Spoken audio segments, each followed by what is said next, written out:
Boa noite, olá, como estão todos? Começando a transmissão, me atrapalhando com a câmera.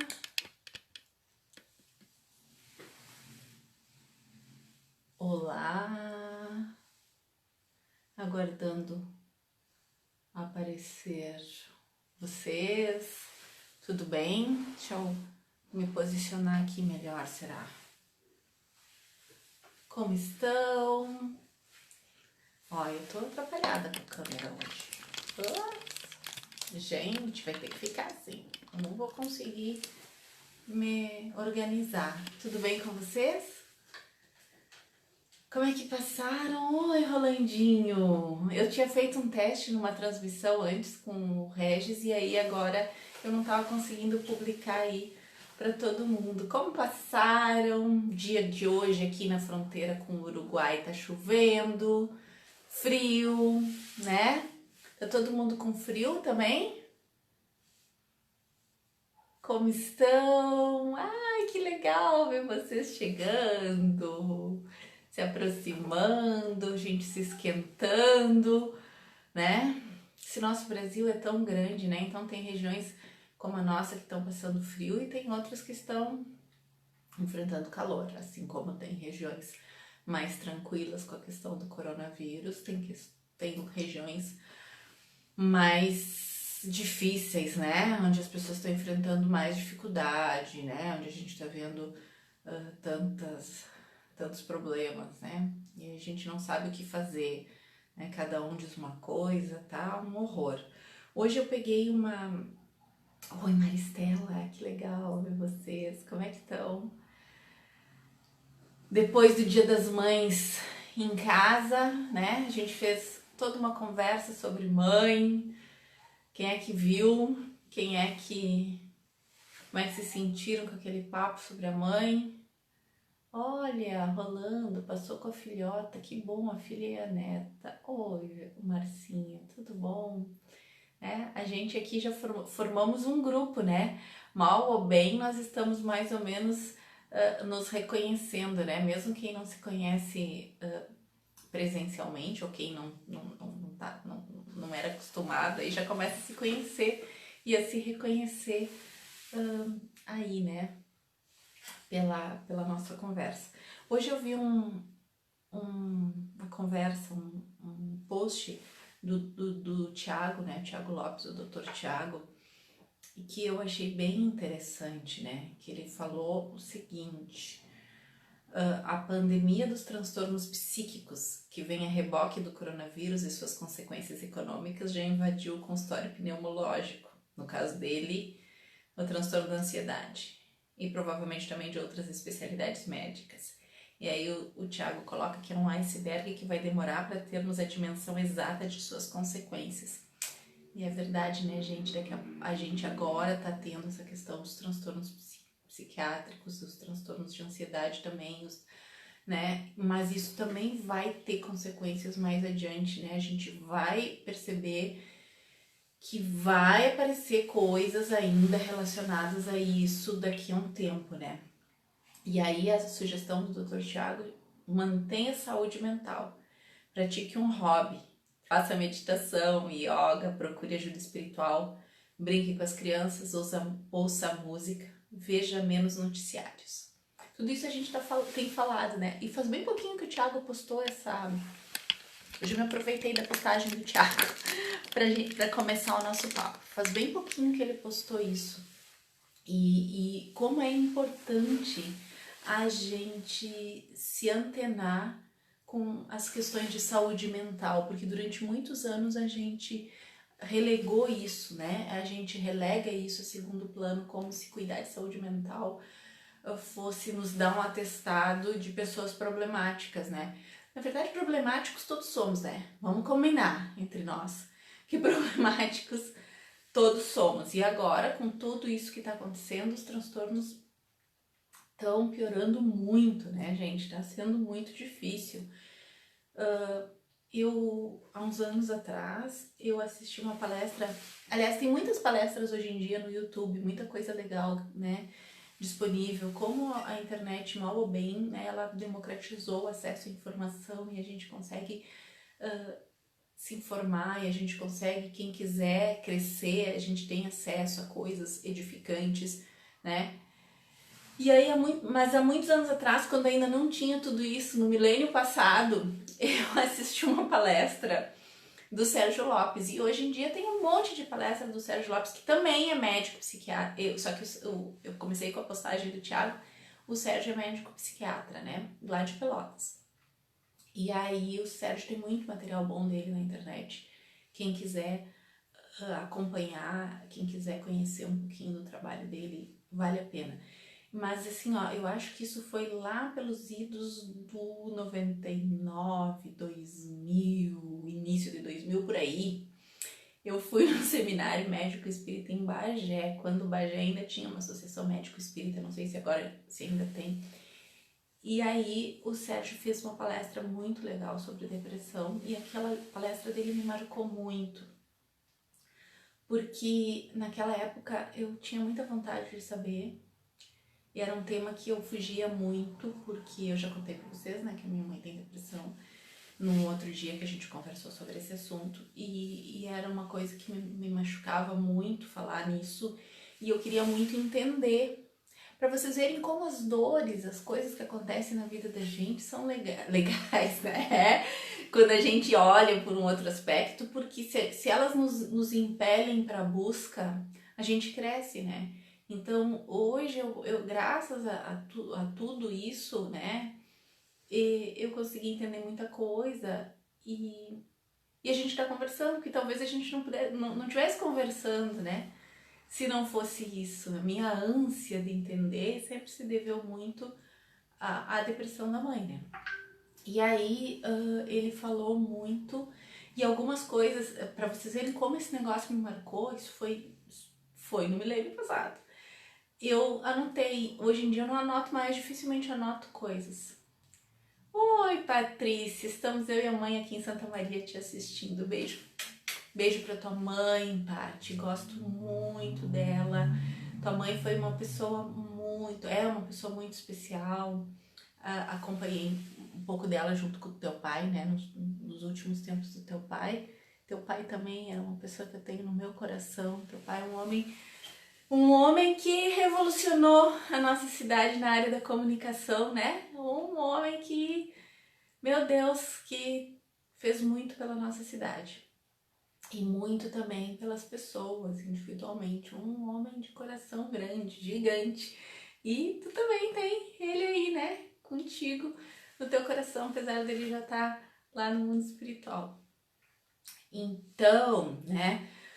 Falando em depressão, hoje em dia dificilmente eu anoto coisas, né? Lá na Hellinger mesmo, quando a gente vai nos seminários, a gente é proibido de anotar, assim, proibido. Proibido não, né? Mas é orientado a prestar atenção. Já perceberam que quando a gente está anotando coisas que as pessoas estão falando, a gente não está focado no que elas estão dizendo, a gente se distrai, né?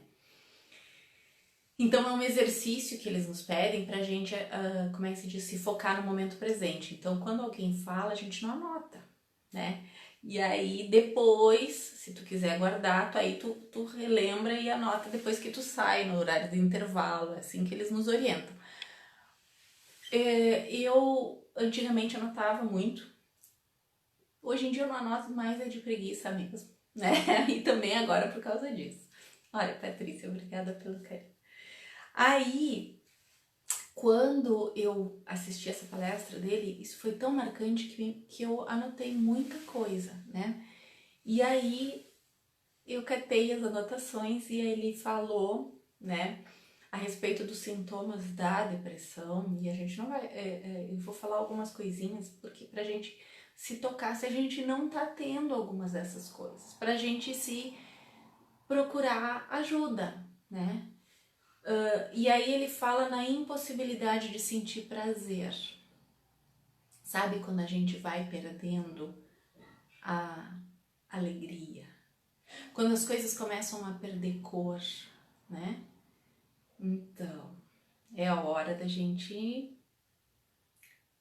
prestar atenção, né? Porque quando a gente é mais jovem, né? Às vezes, mesmo tu tendo uma vida de dificuldade, quando tu é mais jovem, parece que tu tem mais vontade. Parece que tu ainda tem sonhos, tu ainda tem expectativas. Talvez porque a gente tem aquela coisa de que ainda há muito a viver, né? E aí depois as coisas vão acontecendo e a gente vai meio que murchando, gente.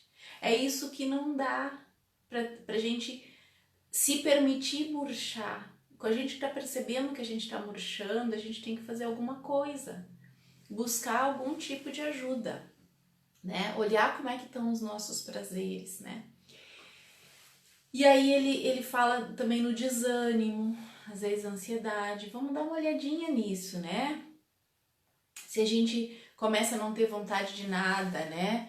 Às vezes a pessoa tem muito sono, e eu sou uma que eu percebo. Quando eu tô querendo muito, às vezes a gente não tem razão para estar cansada, mas parece que eu tô cansada.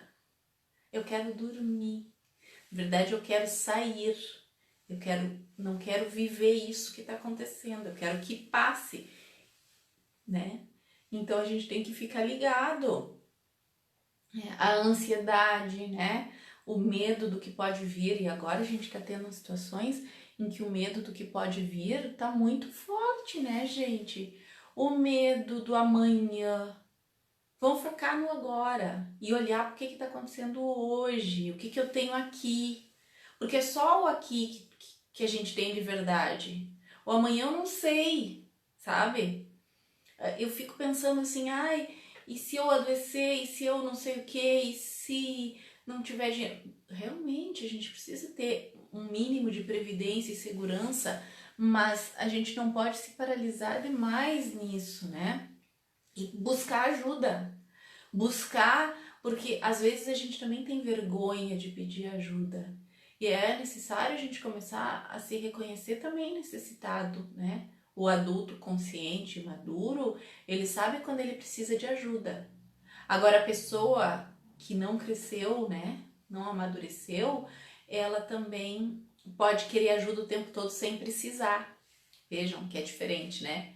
Quando eu quero que os outros resolvam tudo pra mim, eu também tenho que ver se eu tô me posicionando de um jeito infantil de querer que todo mundo me leve no colo e me levante, porque tem coisas que eu posso fazer. Eu não preciso me tornar um peso para outra pessoa. O que depende de mim, eu preciso me apropriar disso como adulta. Porque é a criança que não se apropria das coisas e que deixa que os outros façam o que espera que os outros façam, né? Então eu me aproprio daquilo e faço, né? Então por isso que a gente precisa cuidar e prestar atenção na gente, porque não é o outro, né? Sou eu. Eu com as minhas... Eu como ponto de partida, isso eu aprendi... A Sophie Hellinger tem um seminário, né? Que ela fala, eu como ponto de partida.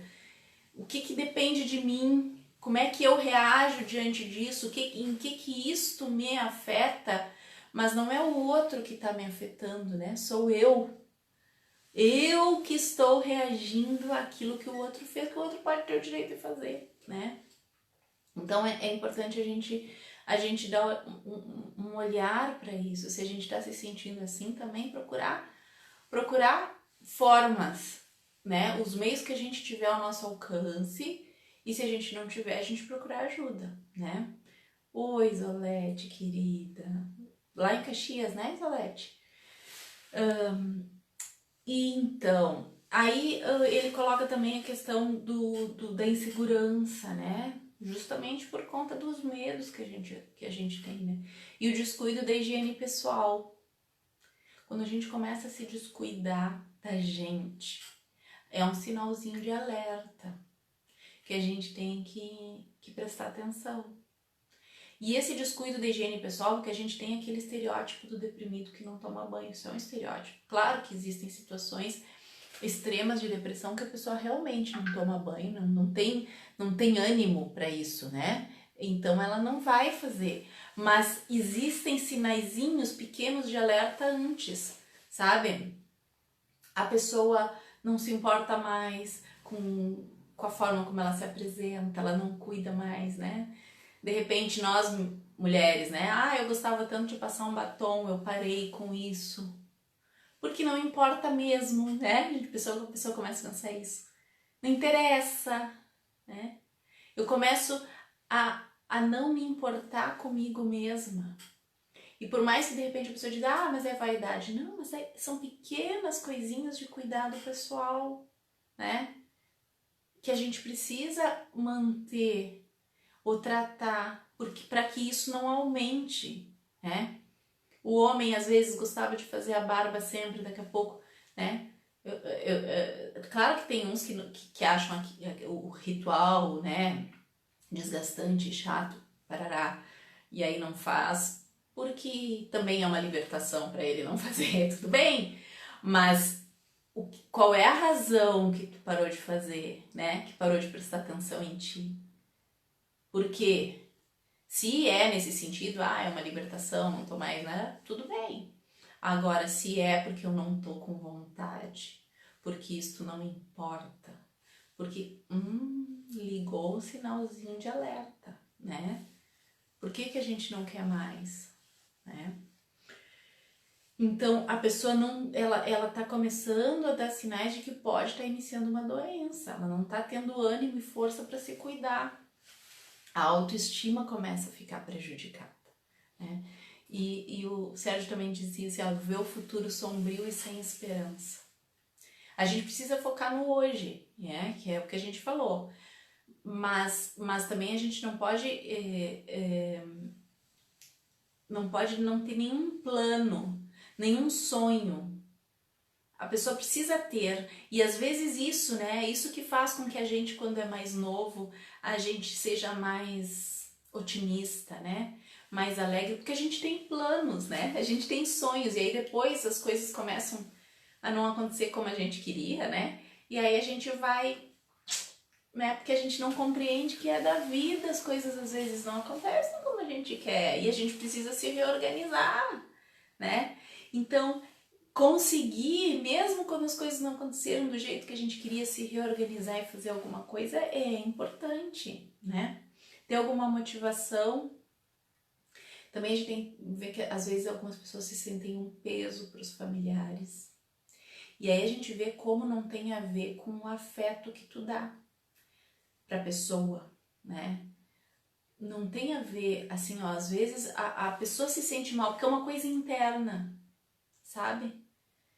É um mal-estar interno, então não importa o que eu faça pro outro. Ele não vai melhorar porque ele precisa de alguma coisa, sabe?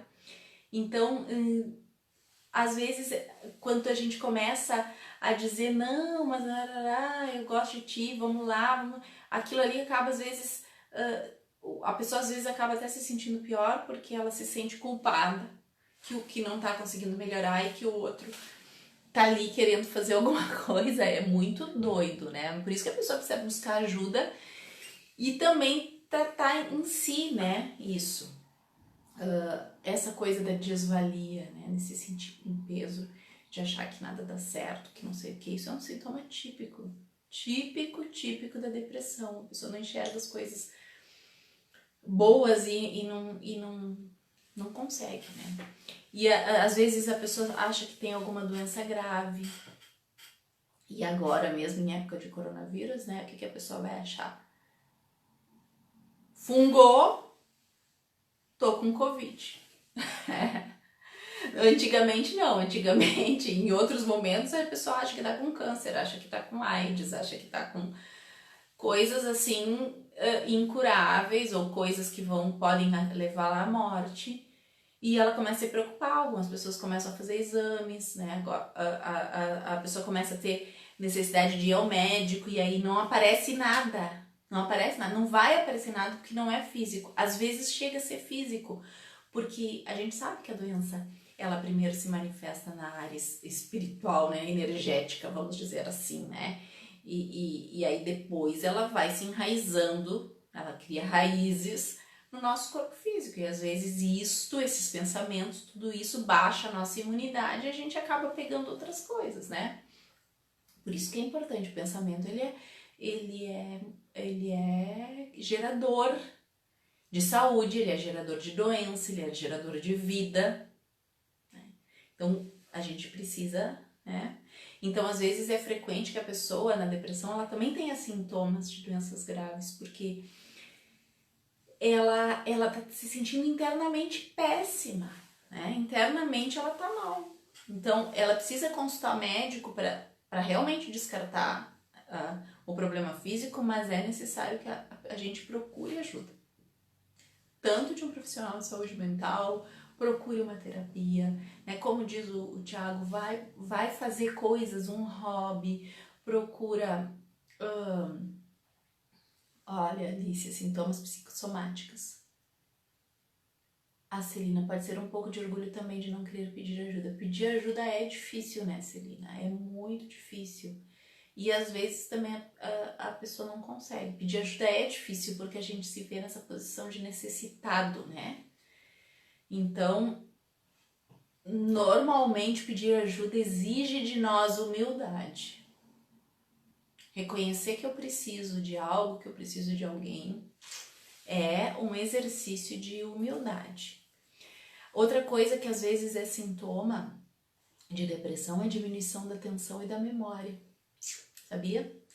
Isso é interessante, principalmente para fatos recentes, porque o sofrimento interior ele vai chamando a pessoa para dentro e ela vai ficando meio que recolhida, né? E aí ela acaba não prestando atenção nas coisas externas e aí ela pode ficar até perigosa para ela mesma. Ela anda na rua, ela não presta atenção, sabe? De repente ela atravessa uma rua sem... Por isso que a gente também tem que se tocar. O que a gente tá fazendo? A gente tá ligado, deixa o gás dentro de casa desligado, né? Claro que pode ser um esquecimento normal, mas se junto com isso tem outras coisas acontecendo, são várias dessas coisas junto, não é? Estou assim, é só uma coisa dessa, não, né? Às vezes a insônia e a inapetência, dificuldade para dormir, a dificuldade para comer, né? Ou o contrário, dormir demais ou comer exageradamente, pode ser, né? A irritabilidade exagerada, porque a gente acha que a pessoa deprimida é só aquela que tá apática, né? Às vezes o irritado, ele tá deprimido. Muitas vezes aquela pessoa que acha motivo para brigar por qualquer coisa, é porque ela tá muito ruim. Interiormente ela tá mal e aí as coisas, qualquer um que chegou desavisado ali, ele deu um motivo e a pessoa briga e a pessoa que deu, a gente acha que é por causa da gente, mas não é que a pessoa tava mal, ela já tava com alguma coisa, né? E aí o mais grave mesmo é quando surgem os planos de suicídio, que a gente sabe, né? E todo esse contexto que a gente está vivendo hoje, ele acaba intensificando essas possibilidades, né? Então, a gente tem que tomar cuidado também para não confundir a depressão com uma tristeza normal, né? Porque é normal sentir tristeza, né, gente? Tristeza, ela é estruturante. É um sentimento que a gente tem que ter. Então, quando acontece uma coisa triste, um fato ruim na nossa vida, a gente tem que olhar para isso e a gente tem que viver aquilo, aquela dor, na hora que a coisa tá acontecendo. Porque senão, se a gente não vive, lembra quando a gente conversou sobre sentimentos primários e secundários, a gente vai entrando nesses outros sentimentos secundários e daqui a pouco a gente tá abrindo campo para uma depressão, né? A depressão clínica mesmo, a pessoa não consegue sair da tristeza. Não é assim, porque hoje eu tô um pouquinho chateada. Não, é uma coisa que se estende por muito tempo, né? Então também no luto, né? Tem o luto normal, tem o luto patológico. Então a gente precisa colocar os dois pés na tristeza quando a gente tá triste e viver aquilo. E aí a gente tá livre para fazer outra coisa, né? E lembra que aquele dia, o outro dia que a gente falou sobre depressão, olha que a Elisângela falou, a depressão precisa ser tratada. Pois muitas vezes desencadeia outros problemas como o transtorno de pânico. O Regis falou naquele livro do Andrew Solomon, né, O Demônio do Meio-Dia, e que ele diz que a depressão não é falta de alegria, é falta de vitalidade, né, não é tomar a vida. Lembra que a gente falou no domingo sobre tomar a mãe, né? Tomar a vida, tomar os pais, né? Então essa falta, às vezes, a falta disso e a não aceitação das circunstâncias da vida como ela é, né? Eu ficar nas minhas idealizações faz com que eu não consiga sair daquilo, né? Então, o que a Maristela colocou? Às vezes a pessoa não percebe que está entrando em depressão, precisa de alguém para chamar a atenção para isso. Paty, ó, já vivi isso e ainda luto para vencer a depressão e a ansiedade.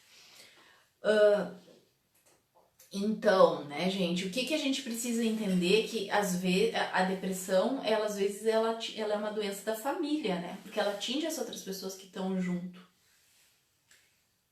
É quase como se fosse um câncer, um câncer emocional que tem metástases familiares, né? Então a gente precisa tomar cuidado, porque o psiquismo do ambiente fica, né, comprometido. E o familiar, porque a gente precisa saber assim, ó, é importante a gente se cuidar. Se tu tem um familiar que tá deprimido, a culpa não é da gente, sabe? Porque às vezes a gente acha que a gente podia fazer alguma coisa, que, fui eu que criei essa situação. Não! Isso nunca é uma coisa que aconteceu agora, né? Às vezes tem raízes e, né? Para quem tem a noção, a visão reencarnacionista, às vezes a pessoa já é deprimida há muitos séculos, né? E para quem tem só a visão daqui, às vezes a pessoa já tem, ela traz. Não adianta a gente imaginar que foi algo que eu fiz. É toda uma postura, né? E é preciso a gente entender que há limites para ajuda e que não depende de mim, sabe? Claro que eu posso fazer alguma coisa, eu posso estar disponível, mas eu preciso seguir a vida também, com respeito por aquela pessoa que está deprimida, muito respeito. Porque há razões, olha só, gente, hoje eu vou aproveitar os nossos bonequinhos aqui da constelação, dá para enxergar? Acho que dá, né? Vamos imaginar assim, ó. Esta senhorinha aqui é mãe desta aqui, ó. E esta senhorinha, ela viveu muitas dores, né? Muitas tristezas, muitos problemas, né? Casamento acabando, de repente filhos que morreram, abortos, né? De repente questões com o pai e com a mãe dela, que ela não superou. Olha só como ela tá olhando aqui, vocês percebem aqui atrás, ela tá olhando para todas essas dores, né? E isso tudo aqui faz com que ela não consiga olhar para a filha dela aqui, ó. Dá para enxergar a coisa que eu coloquei ali? Olha só, ela olha para isso tudo e ela não consegue se virar para esta filha. E a filha olha para ela e não tem, né? E aí, de repente, vamos imaginar que esta filha tenha tido uma outra filhinha pequenininha agora, aqui, ó, precisando dela. Tá aqui, ó, precisando dela. E ela não olha, porque ela tá lá esperando que só que a mãe não é que não que essa mãe não ame a filha aqui, a de verde. Ela ama. Ela deu a vida para ela. Sabe? Foi o que ela conseguiu fazer, deu um ou outro cuidado. Mas ela tá muito vinculada a essas dores aqui. Ela tá sofrendo muito com isto. E se esta aqui continuar aqui, o que ela vai fazer? Ela não vai atender aqui, né? E vamos imaginar que isso aqui seja a vida dela, né? Opa, olha só.